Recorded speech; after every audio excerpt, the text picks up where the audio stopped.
আমি মৌলানা জুনায়েদ আল হাবিব, আপনি আমাদের শ্রদ্ধাভাজন, আপনাকে সর্বোচ্চ সম্মান দিতে জানি, আপনাকে মহাব্বত করি, ভালোবাসি, কিন্তু আপনার থেকে জাতি এটা আশা করে নাই, আপনার থেকে জাতি এটা আশা করে না। আপনি আওয়ামী লীগের সময় বললেন বাংলাদেশে খেলাফত যদি কায়েম করতে হয় তাহলে বঙ্গবন্ধুর আদর্শ মেনেই খেলাফত কায়েম করতে হবে। 5ই আগস্টের পরে যখন ক্ষমতার বদল হলো, আপনি আবার গতকালকে বিএনপির সমাবেশে যে বিএনপির মঞ্চে দাঁড়িয়ে আপনি বলতেছেন এদেশের 5ই আগস্ট এই জুলাইয়ের গণঅভ্যুত্থানের অগ্রনায়ক হলো আপনার সেই লন্ডন থেকে প্রবাস থেকে তারেক জিয়া। আমরা বলতে চাই বিএনপির স্পষ্ট ছিল যে 5ই আগস্টের যে গণঅভ্যুত্থান হলো, জুলাইয়ের যে গণঅভ্যুত্থান, ছাত্র জনতার গণঅভ্যুত্থানে বিএনপির কোনো ভূমিকা ছিল না। যদি ভূমিকা থাকে, ছাত্র জনতার সাথে যদি বুক পেতে দেয়, ছাত্র জনতাকে নিয়ে যদি বুলেটের সামনে দাঁড়ায়, তাহলে বঙ্গবীর আমার শেখ আনাইবা আমিরুল মুজাহিদিন ছাত্রর সামনে দাঁড়িয়ে বুকটা টান টান করে দাঁড়িয়ে গিয়েছিল। একটা ছাত্রকে যদি গুলি করতে হয়, আমি ফয়জুল করিমের বুকটা চার চার করে তারপর আমার ছাত্রদেরকে গুলি করতে হবে, ঠিক কিনা? যারা মানে আপনি সত্যকে সত্য বলে না বলে আপনি ইতিহাসকে বিকৃত করবেন না। এখন সোশ্যাল মিডিয়ার যুগ, মুনাফিকের খাতায় নাম লেখাবেন না, এই জন্য বিনয়ের সাথে অনুরোধ রাখবেন। আমি আপনার সন্তান সমতুল্য যুবক ভাইরা আমার, আপনারা ইতিপূর্বেই দেখেছেন নায়েবে আমিরুল মুজাহিদিন শায়েখে চরমনের এক বক্তব্য। স্টেজে যারা আছেন যদি মুনাফিকি না করে তাহলে ইসলামই ক্ষমতায় যাবে, ঠিক কিনা? যারা মানে আর এই বক্তব্যের পরে মুনাফিক যারা চিহ্নিত হয়ে যাচ্ছে, ঠিক কিনা? যারা বলেন একের পরে এক মুনাফিকের রূপ প্রকাশ পাচ্ছে, ঠিক কিনা? যারা বলেন আমি তো বলি যারা চরমনাইকে দালাল বলেছে, আল্লাহ পাক রব্বুল আলামিন প্রত্যেকটা মুনাফিককে দালাল আখ্যা দিয়ে মানুষের সামনে, জাতির সামনে আল্লাহ প্রকাশ করে দিচ্ছেন, ঠিক কিনা? যারা বলেন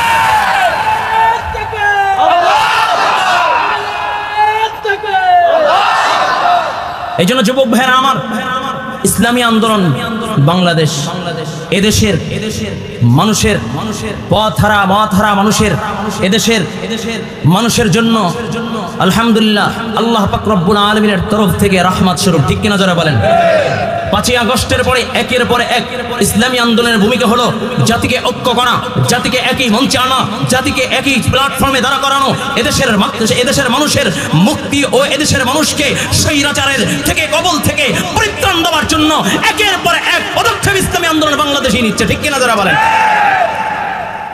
আর আগামী দিনে ইনশাআল্লাহ আমার আমির নায়েবে আমিরুল মুজাহিদিন যে পদক্ষেপ দিবেন, যে সময় ডাক দিবেন, আমরা আমাদের বুকের তাজা রক্ত দেওয়ার জন্য কাপড় পরে রাজপথে নামার জন্য কে কে তৈরি আছি? নারে তাকবীর!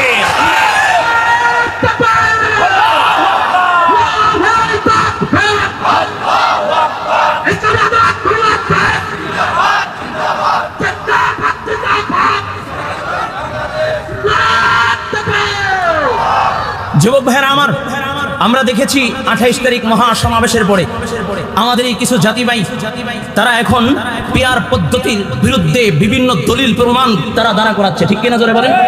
শুধু তাই না, মানুষ যেন ঐক্যবদ্ধ না হতে পারে এই জন্য বিভিন্ন ফতোয়া দিচ্ছেন।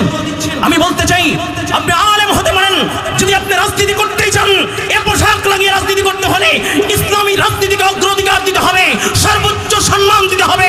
যদি সর্বোচ্চ সম্মান দিতে না জানেন, আপনার রাজনীতি করার কোনো অধিকার নাই, ঠিক কিনা? যারা বলেন শুধু তাই না, আপনি ফাসিক বেঈমান মুরতাদদের বিরুদ্ধে পক্ষ অবলম্বন করে ইসলামের বিপক্ষে কথা বলবেন, ইসলামের বিপক্ষে আওয়াজ তুলবেন, ইসলামী আন্দোলনের বিপক্ষে কথা বলবেন, এ জাতিরা বরদাস্ত করবে না, ঠিক কিনা? যারা বলেন শুধু তাই না, এমন একটা সময় আসবে আলেমরাও চরমনের বিরোধিতা করবে।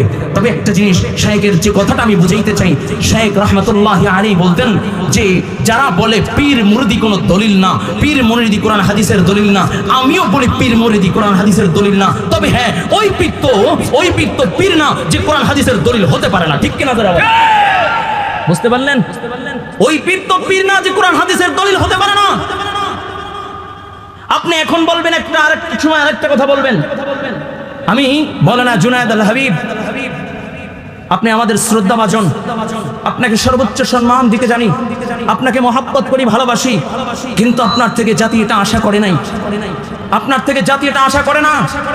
আপনি আওয়ামী লীগের সময় বললেন বাংলাদেশে খেলাফত যদি কায়েম করতে হয় তাহলে বঙ্গবন্ধুর আদর্শ মেনেই খেলাফত কায়েম করতে হবে। 5ই আগস্টের পরে যখন ক্ষমতার বদল হলো, আপনি আবার গতকালকে বিএনপির সমাবেশে যে বিএনপির মঞ্চে দাঁড়িয়ে আপনি বলতেছেন এদেশের 5ই আগস্ট এই হলো আপনার সেই লন্ডন থেকে প্রবাস থেকে তারেক জিয়া। আমরা বলতে চাই বিএনপির স্পষ্ট ছিল যে 5ই আগস্টের যে গণঅভ্যুত্থান হলো, জুলাইয়ের যে গণঅভ্যুত্থান, ছাত্র জনতার গণঅভ্যুত্থানে বিএনপির কোনো ভূমিকা ছিল না। যদি ভূমিকা থাকে, ছাত্র জনতার সাথে যদি বুক পেতে দেয়, ছাত্র জনতাকে নিয়ে যদি বুলেটের সামনে দাঁড়ায়, তাহলে বঙ্গবীর আমার শেখ নায়েব আমিরুল মুজাহিদিন ছাত্রের সামনে দাঁড়িয়ে বুকটা টান টান করে দাঁড়িয়ে গিয়েছিল। একটা ছাত্রকে যদি গুলি করতে হয়, আমি ফয়জুল করিমের বুকটা চার করে তারপর আমার ছাত্রদেরকে গুলি করতে হবে। ঠিক কিনা যারা মানে আপনি সত্যকে সত্য বলে না বলে আপনি ইতিহাসকে বিকৃত করবেন না। এখন সোশ্যাল মিডিয়ার যুগ, মুনাফিকের খাতায় নাম লেখাবেন না। এই জন্য বিনয়ের সাথে অনুরোধ রাখবো, আমি আপনার সন্তান সমতুল্য, এই জন্য অনুরোধ করতেছি, আগামীতে আমরা যে এসেছি একটাই স্লোগান হবে, ইসলামের পক্ষে স্লোগান। ঠিক কিনা যারা বলেন? আমরা দেখেছি এতদিন 53-54 বছর দেখেছি, কখনো বাবার আদর্শ, কখনো স্বামীর আদর্শ, কখনো নিজের স্বৈরাচারী রূপ ধরে মানুষকে খুন দর্শন করতে দেখেছি। মানুষের জানমালের নিরাপত্তা পাই নাই। ইসলাম যদি ক্ষমতায় আসে, ইনশাআল্লাহ প্রত্যেকটা মানুষকে তার ন্যায্য অধিকার বুঝিয়ে দেওয়া হবে। কোনো মানুষের দর্শিত হবে না, কোনো ভাই গুম হবে না, কোনো বোন দর্শিত হবে না, কোনো ভাই খুন হবে না। ইসলামী আদর্শ দিয়ে বাংলাদেশের মানুষকে ইনশাআল্লাহ সারণের মানুষ সেই আবার নবী সরকার দু আলম নবী রাহমাতাল লিল আলামিন নবী মুহাম্মদুর রাসূলুল্লাহ সাল্লাল্লাহু আলাইহি ওয়াসাল্লাম যখন আদর্শ, কোরআনের আদর্শ যখন বাস্তবায়ন করলেন, তখন কোন আর হিংস্রতা ছিল না। আইয়ামে জাহিলিয়াতকে, বর্বরতার যুগকে সারণের যুগ পরিবর্তন করে দিয়েছে। ঠিক এখনো যদি ইসলামী আন্দোলন বাংলাদেশ ক্ষমতায় যায়, তখন আর গুম খুন থাকবে না, তখন আর খুন রাজারি থাকবে না। এই দেশটা সারণের দেশ হয়ে যাবে ইনশাআল্লাহ। এই জন্য যদি ডাক আসে, বুকের তাজা রক্ত দেওয়ার জন্য তৈরি আছি। কে তৈরি আছি? না রে তাকবীর। লড়াইয়ের ওই ময়দানে যেতে তোমাকেই হবে, প্রয়োজনে সব রক্তটুকু জমিনে ঢেলে দিবে। লড়াইয়ের ওই ময়দানে যেতে তোমাকেই হবে, প্রয়োজনে সব রক্তটুকু জমিনে ঢেলে দিবে। তবুও তোমায় লড়তেই হবে, বানিবে না পরাজয়। তবুও তোমায় লড়তেই হবে, বানিবে না পরাজয়। বিপ্লব মানে জীবন দেয়া বসে থাকা নয়, সেই কোনো দিন আসবে নারী করো যদি ভয়। ঠিক কিনা? ভয় আছে নি? ভয় আছে নি? তৈরি আছেন ইনশাআল্লাহ? বিপ্লব মানে জীবন দেয়া নয়, সেই কোনো দিন আসবে নারী করো যদি ভয়। আসবে বিজয় রক্ত আর জীবনের বিনিময়, আসবে বিজয় রক্ত আর জীবনের বিনিময়। বিপ্লব মানে জীবন দেয়া বসে থাকা নয়, সেই কোনো দিন আসবে নারী করো যদি ভয়। বিপ্লব মানে জীবন দেয়া বসে থাকা নয়, সেই কোনো দিন আসবে নারী করো যদি ভয়। কোথা থেকে কোন বিন্দেশে শুকুন আমার দেশে এসে, সেবার নামে বসলো জোরে মীর জাফরের বেশে। কোথা থেকে কোন বিন্দেশে শুকুন আমার দেশে এসে, সেবার নামে বসলো জোরে মীর জাফরের বেশে।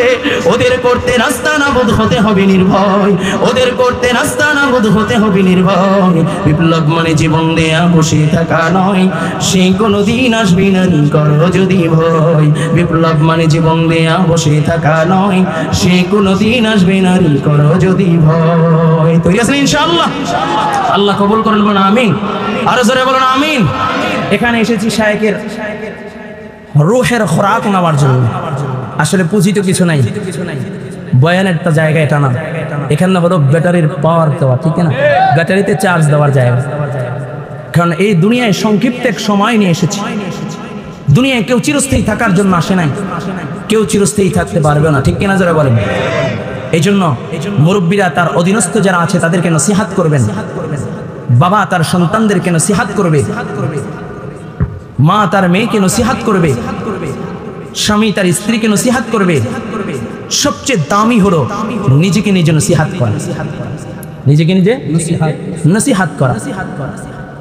আল্লামা হাফিজ রহমতুল্লাহ আলাইহি জবরদস্ত একজন বুজুর্গ ছিলেন, খুব দামি ব্যক্তি। কবিতা লিখতেন, কবিতা। তৎকালীন সময় কবিতা লিখে লিখে বাদশাকে শোনাইতেন, বাদশা হাদিয়া তৌফা দিতেন। তো রাজদরবারে যাওয়া আসা, তো রাজদরবারের পাশেই একটা সুন্দর রূপসী যুবতী একটা মেয়ের ঘর ছিল। ওই ঘরের ভিতরে একটা মেয়ের দিকে হাফিজের নজর পড়ে যায়, মেয়ের নজরটাও হাফিজের দিকে পড়ে যায়। একে অপরকে দেখতে দেখতে দেখতে দেখতে একটা প্রেম ভালোবাসা তৈরি হলো। হাফিজ তাকে দেখে ভালোবেসে ফেললেন। মেয়েটাও হাফিজকে ভালোবেসে ফেলেছে। এভাবে চোখাচোখি হতে হতে মহাব্বত গভীর হয়ে গেছে। একদিন রাজদরবারে কবিতা লিখে বাদশাকে শোনাইবার জন্য যখন আসলেন, বাড়ির দিকে নজর কইরা দেখে কাউকে দেখা যায় না। দারোয়ানকে জিজ্ঞাসা করে, দারোয়ান, এই বাসায় যে একটা সুন্দর রূপসী যুবতী একটা মেয়ে ছিল, মেয়েটা কোথায়? দারোয়ান ডাক দিয়া বলে, হাফিজ, তুমি কি শোনো না, গতকাল রাত্রেই সেই মেয়েটা দুনিয়ার থেকে বিদায় নিয়েছে। হাফিজের দু চোখ বেয়ে বেয়ে অশ্রু ঝরতেছে, কান্না শুরু করে দিয়েছে। কান্না করতেছে আর নিজেকে নিজে নসিহত করতেছে, বসনা হাফিজ বাতু গুয়ম কে গুলতাজা নমি মানাদ, अगर मानद शबे मानद शबे देगर नमी मानद, बुश्न हाफिज बतू बूयम के गुलताजा नमी मानद, अगर मानद शबे मानद शबे देगर नमी मानद, गुलाज गुलशा जुदा बश्ता फिरू ताजा नमी मानद, अगर मानद शबे मानद शबे देगर नमी मानद, हमेशा इज्जत मेहमा बाइक खाना नमी मानद, अगर मानद शबे मानद शबे देगर नमी मानद। হাফিজ চোখের পানি ছেড়ে ছেড়ে কান্না শুরু করে দিলেন আর নিজেকে নিজে নসিহত করতেছে, হাফিজ, এই দুনিয়ায় কিছুই চিরস্থায়ী নয়, সব হইল স্থায়ী, সব হইল অস্থায়ী। স্থায়ী হইল আখিরাত, স্থায়ী হইল জান্নাত। ও হাফিজ, টাকা দেখো, দুনিয়ার ফুল গাছে যখন ফুল ধরে ফুলটা তাজা হয়ে ওঠে, বিকাল বেলা যখন ফুলটা ঝরে যায় ওই ফুলটার কখনো তাজা হয় না। মেহমান যদি কারো বাসায় যায় 1-2 দিন মেহমানের কদর হয়, আর মেহমানের কদর থাকে না। স্বামী স্ত্রী বিবাহের পরে 1-2 রাত্র তাদের লজ্জা থাকে, শরম থাকে, আর লজ্জা থাকে না। ঠিক দুনিয়ার হায়াতটা বড় সংকীর্ণ।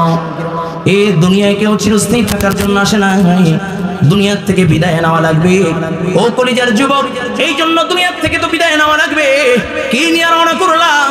এই জন্য অন্তরের রোগগুলো যদি দূর কইরা, যদি আল্লাহ তাআলার মুহাব্বত ও ভালোবাসা যদি অন্তরের ভিতরে ঢুকাইয়া, জাহান্নামের ভয়ে কান্নাকাটি কইরা, গুনাহমুক্ত জীবন কইরা যদি দুনিয়ার থেকে বিদায় নিতে পারো, রব্বে করিম আল্লাহ তাআলা জান্নাতের মালিক বানায় দিবে।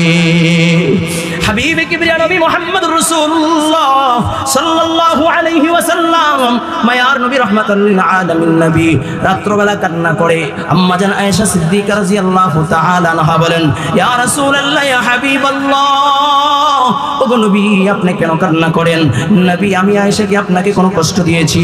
আমার কথা, আমার ওঠা বসার দ্বারা কি আপনি কোনো কষ্ট পেয়েছেন? আল্লাহর নবী সরকারে দো আলম ডাক দিয়া বলে, আয়েশা, না না না, আমি তোমার কোনো আচরণের দ্বারা কষ্ট পাই নাই। নবী, কেন আপনি কান্না করেন? আয়েশাকে আল্লাহর নবী বলে, আয়েশা, 3 জিনিস আমাকে কাঁদায়। কয় জিনিস? 3 জিনিস আমাকে কাঁদায়। 1 নাম্বার, আয়েশা, আমার সেই বিপদের দিনের সাথী খাদিজার কথা আমার মনে পড়লে আমার চোখ দিয়ে অশ্রু ঝরে। আমি খাদিজাকে বড় ভালোবাসি, খাদিজা আমার বিপদের দিনের সাথী। ও আয়েশা, আমি দিনভর যখন কালিমার দাওয়াত নিয়ে মরুভূমির ভিতরে বের হইয়া যাইতাম, আবু জাহেল উতবা শাইবাকে কালিমার দাওয়াত দিতাম, মক্কার অলিতে গইরা গইরা কুরলা ইলাহা ইল্লাল্লাহ কালিমার দাওয়াত দিতাম। মক্কার লোকেরা আমাকে মারধর করত, মক্কার লোকেরা আমাকে গালিগালাজ করত। ও আয়েশা, আমি যখন রাত্রবেলা ক্লান্ত শরীর নিয়ে যখন আমি আমার ঘরের সামনে দাঁড়াইয়া যাইতাম, ঘরের সামনে দাঁড়াইয়া যখন আমি খাদিজা বলে ডাক দিতাম, সাথে সাথে ঘরের দরজাটা খুইলা ডাক দিয়া বলতো, লাব্বাইক ইয়া রাসূলুল্লাহ, আমি খাদিজা হাজির। নবী বলে, খাদিজা, তুমি কি ঘুমাও না? খাদিজা বলে, ইয়া রাসূলুল্লাহ, ইয়া হাবিবাল্লাহ, আপনার মা নাই, আপনার বাবা নাই, আপনি বড় এতিম। ওগো নবী, আপনি যখন মক্কার অলিতে গলিতে কালিমার দাওয়াত দেন, কাফেররা আপনাকে গালিগালাজ করে, কাফেররা আপনাকে মারধর করে। ওগো নবী, ক্লান্ত শরীর নিয়া আপনি ঘরের দরজার সামনে দাঁড়াইয়া খাদিজা খাদিজা খাদিজা বলে ডাক দেন, তাহলে আল্লাহ পাক রব্বুল আলামিন নারাজ হয়ে যাবে। ও নবী, এই জন্য আমি দরজার সাথে হেলান দিয়া দাঁড়ায় থাকি। কোন সময় রাহমাতাল লিল আলামিন নবী আমাকে ডাক দিবে আর আমি ঘরের দরজাটা খুলিয়া দিব। আল্লাহর নবী সাল্লাল্লাহু আলাইহি ওয়াসাল্লাম বলে আয়েশা 2 নাম্বার আমাকে কাঁদায়। ওই তায়েফের ময়দানে যখন আমি দাওয়াত নিয়ে গিয়েছিলাম, কাফেররা আমাকে শুধু মারধর করেছে তা নয়, ছোট ছোট বাচ্চাদেরকে লীলা দিয়েছে, ওরা পাগল পাগল বলে পাথর নিক্ষেপ করেছি। ওই তায়েফের বড় কষ্ট কয়, এত কষ্ট হয়েছে আমার নবীর শরীর থেকে রক্ত বের হইতে হইতে পায়ের সাথে জুতার সাথে আটকে যেত। নবী আমার 3-3 বার তায়েফের ময়দানে অজ্ঞান অবস্থায় পড়িয়া গিয়েছিল। নবী ডাক দিয়া বলে আয়েশা, ওই তায়েফের ময়দানের কথা মনে পড়লে আমার বড় কষ্ট হয় ও আয়েশা, এই জন্য আমি কান্না করি। নবী বলে আয়েশা 3 নাম্বার আমার ওই ময়দানে মাহশারের কথা মনে পড়লে, ময়দানে মাহশারের ভয়াবহর কথা মনে পড়লে আমার চোখের পানি ধরে রাখতে পারি না। ও কলেজের যুবক, তুমি আমি যে গুনাহ করেছি, ও বাবা এই ময়দানে আমার মতো গুনাহগার আর কেউ নাই, আমার মতো পাপী আর কেউ নাই। আমার হাতের গুনাহ আছে, আমার পায়ের গুনাহ আছে, আমার জবানের গুনাহ আছে, আমার চোখের গুনাহ আছে। এই গুনাহ নিয়ে যদি দুনিয়া থেকে বিদায় নাও, ময়দানে মাহশারে যখন নাফরমানরা যাবি, সূর্যটা মুঠো হাত উপরে চলে আসবে, 12টা মুখ দিয়া তাপ দিতে থাকবে, নাফরমানের মাথার গিলুগুলো বাতের মারের মতো গলিয়া গলিয়া পড়তে থাকবে। ও কলিজার যুবক, এই জন্য এখনো বাবার সময় আছে, তওবা কইরা দুনিয়া থেকে বিদায় নাও। আজকে আমিরুল মুজাহিদিন শাইখে চরমনে আমাদের মাঝে এসেছে। ও কলিজার যুবক, আমি গুনাহগার, আমার মতো গুনাহগার আর কেউ নাই, আমার মতো পাপী আর কেউ নাই। আমি আমার গুনাহর কথা স্মরণ কইরা আজকে শাইখের হাতে হাত দিয়া আমি তওবা কইরা এখান থেকে বিদায় নিতে চাই। আপনারাও যারা এসেছেন আজ থেকে গুনাহমুক্ত জীবন করার ওয়াদা নিয়া, বিগত দিনে যত অন্যায় অপরাধ করেছি, গুনাহ করেছি, আর কোনোদিন গুনাহ করব না, পাপাচার করব না, আর কোনোদিন জাহান্নামের রাস্তায় চলব না, আর কোনোদিন গুনার ভিতরে পা বাড়াবো না। শাইখের হাতে হাত দিয়ে তওবা করে এখান থেকে বিদায় নিতে চান কে কে? আল্লাহু আকবার। আল্লাহ কবুল করে নেন, বলুন আমিন। আর জোরে বলুন আমিন। जो कुछ हुआ या रब तेरे करम से हुआ, जो कुछ होगी या रब तेरे करम से होगी। যে কথাগুলো বলেছি এলোমেলো অগোছালো, আল্লাহ আমাকে আমাদের সকলকে আমল করার তৌফিক দান করুন, বলুন আমিন।